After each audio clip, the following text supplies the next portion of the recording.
சட்டமேதை அம்பேத்கரை மோடியுடன் ஒப்பிட்டு இசையமைப்பாளர் இளையராஜா கூறிய கருத்திற்கு தெலங்கானா ஆளுநர் தமிழிசை சவுந்தரராஜன் உள்ளிட்டோர் ஆதரவாக கருத்து பதிவிட்டுள்ளனர். இந்நிலையில் தனது கருத்தில் இருந்து இளையராஜா பின்வாங்க மாட்டார் என்று அவரது சகோதரரும் பாஜகவைச் சேர்ந்தவருமான கங்கை அமரன் தெரிவித்துள்ளார்.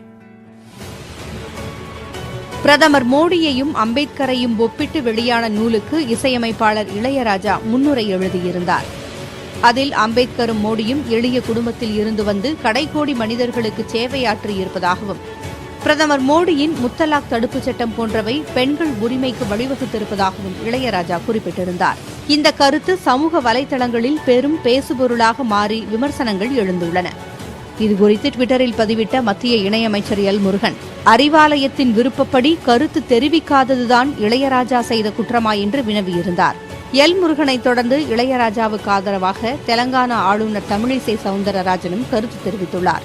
அம்பேத்கருடன் பிரதமர் மோடியை ஒப்பிட்டு பேசியதற்காக இளையராஜாவை கடுஞ்சொற்களால் விமர்சிப்பது சரியா என தெலங்கானா ஆளுநர் தமிழிசை சவுந்தரராஜன் கேள்வி எழுப்பியுள்ளார்.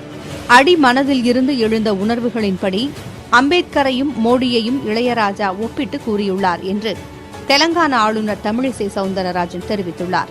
கருத்து சுதந்திரம் என்பது சில கருத்துகளுக்கு மட்டும்தானா அல்லது சிலருக்கு மட்டும்தானா என்றும் தமிழிசை கேள்வி எழுப்பியுள்ளார். இசைஞானி இளையராஜா தன் கருத்தை கூற முழு சுதந்திரம் உள்ளது என்று கூறியுள்ள தமிழிசை, விழித்துக்கொள் தமிழகமே என்றும் தனது அறிக்கையில் குறிப்பிட்டிருக்கிறார். இந்நிலையில் தமது கருத்தை இளையராஜா திரும்ப பெறப்போவதில்லை என்று அவரது சகோதரரும் பாஜகவைச் சேர்ந்தவருமான கங்கை அமரன் தெரிவித்துள்ளார். அவங்க கருத்தை எப்படி பேசுறாங்களோ அது மாதிரி நான் பேசுறேன், வர்ற விமர்சனங்களை நான் ஏத்துக்கிறேன். ஆனா என்னுடைய எண்ணத்துல தான் மாற்றம் கிடையாது.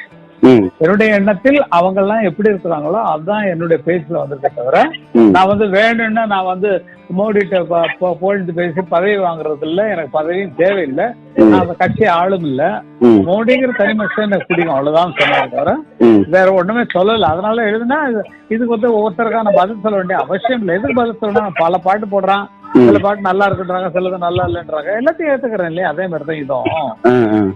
அதனால என்னுடைய எண்ணத்தை சொல்றதுக்கு எனக்கு சுதந்திரம் இருக்கு. அதனால எனக்கு மோடி எந்த வகையை பிடிக்குமோ அந்த வகையில் நான் சொல்றேன், அவ்வளவுதான்.